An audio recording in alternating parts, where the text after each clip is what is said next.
Assalamualaikum dan salam sejahtera kepada rakan-rakan trader di luar sana. Kami dari tim Nusantara Global Network yang menyediakan servis payment agent pelbagai broker akan berkongsi analisa teknikal Nasdaq dan juga Dow Jones.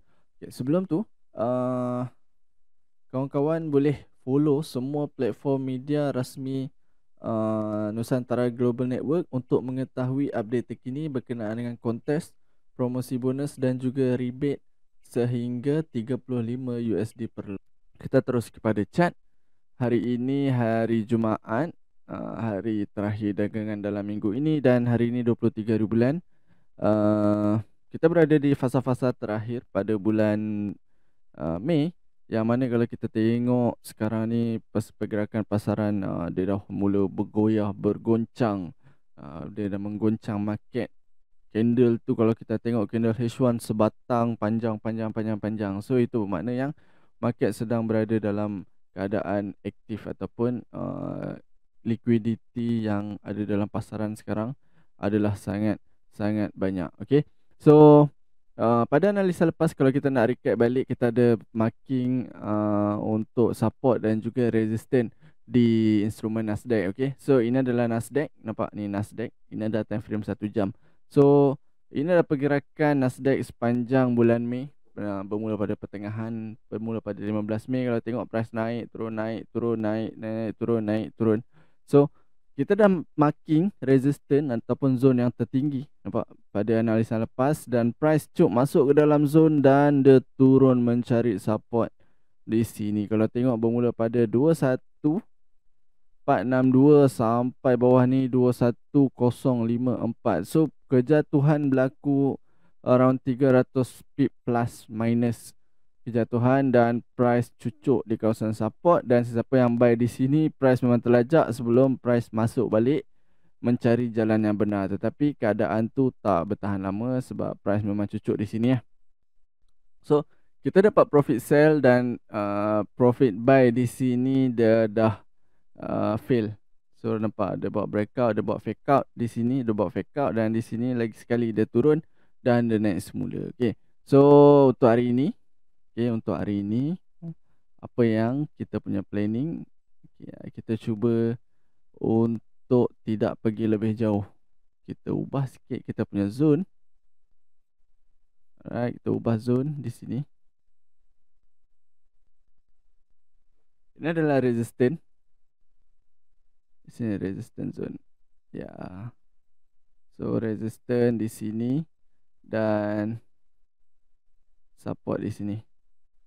Kalau tengok price berada dalam keadaan stagnant di sini, dia tak pergi lebih jauh, dan di sini memang structure dia sangat-sangat noisy. Kalau kita tengok price tak naik, tak turun, tak naik, tak turun, dia breakout di sini. Kalau sepatutnya dia terus pergi, tapi apa yang dia buat, dia turun balik. So kita kepung harga tertinggi dan harga terendah. Kalau kita tengok dia punya trend, dia bergerak dalam range yang besar. So kita follow range itu. Kita cuba untuk kepung atas dan juga bawah, dan kita mengharapkan yang price akan respect kita punya zone pada hari ini. Nampak sini. Alright, so mana yang sampai dulu, adakah support ataupun resistance dia sampai dulu, itu adalah zone entry kita. Nampak? So kalau price cucuk resistance, so kita boleh letak pending order ataupun monitor jika price berada dalam zone dan kita entry. Tapi korang kena ingat, kalau nak layer tu, make sure korang pecahkan korang punya layer tu, korang punya equity, korang punya lot kena pecahkan. Contoh korang nak entry 10 sen, so pecahkan kepada 10 lot dengan setiap entry ataupun setiap order tu 1 sen, 1 sen, 1 sen. Okay, itu akan mengurangkan korang punya loss kalau price hit stop loss ataupun korang terpaksa cut loss. Okay, so itu cerita di Nasdaq, and then kita nak tengok cerita di US30. So pada analisa lepas, kita target yang price akan follow. Sebenarnya kita cari zone breakout. Ini adalah zone breakout, resistance before, dan di sini zone breakout, dan sepatutnya price cucuk zone dan dia membuat kenaikan ataupun membuat retracement. Tetapi apa yang berlaku, price tak follow rules tu, dan dia membuat satu breakout di kawasan support di sini, dan seterusnya price masuk balik ke dalam zone dan dia membuat kejatuhan next movement ataupun next structure ke bawah sini. Okay, so memang fail setup US30 pada analisa yang lepas. Dia cucuk dan dia running sikit je. Siapa yang tak sempat set ABE tu memang dia akan hit stop loss, sebab the next candle memang dia buat solid breakout kawasan support, dan candle seterusnya pun masih lagi berada di luar zone.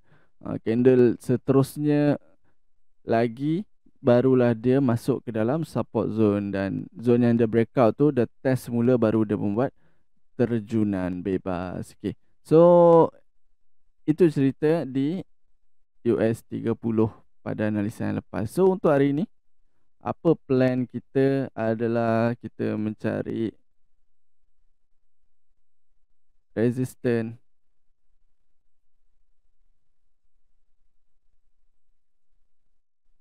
Ni adalah resistance dan kita target untuk nak sell di dalam zone ini. Right, so get ready di dalam zone ini. Dan yes, at least kita ambil di bawah sini. Ini adalah zone yang terendah yang dia pernah buat ataupun dia pernah sampai sebelum price naik semula ke atas. Tapi korang kena hati-hati tau. Sebenarnya di sini dia kalau kita tengok structure di sini dia agak noise. Yang mana di sini kalau tengok sini, ni adalah resistance, dan price telah membuat breakout di resistance ini, dan sekarang price sedang turun semula. Kita tak tahu ke mana arah tujunya, sama ada dia nak naik ataupun nak turun. Dan apa yang kita perlu ambil langkah selamat ataupun langkah berjaga-jaga adalah kita kepung ataupun kita tahan pukat siap-siap di zon yang tertinggi di kawasan resistance ini. Kena ingat, kena monitor, keep on monitor sama ada price sudah sampai ataupun belum. Okay, so get ready kalau nak layer. Pastikan korang layer secara berhemah. Layer setiap 3 ataupun 5 pip pun dah okay. So pecahkan, jangan masuk lot besar, lot kecil je. Okay, so ini adalah resistance untuk US30 dan planning untuk hari ini. Okay, nak buy boleh, tapi buy di paling bawah sini lah. Sebab kalau kita tengok structure besar dia, structure yang jauh, price masih lagi dalam keadaan downtrend. Okay, so sebarang movement ataupun sebarang structure yang terbentuk itu adalah confirmation pergerakan harga.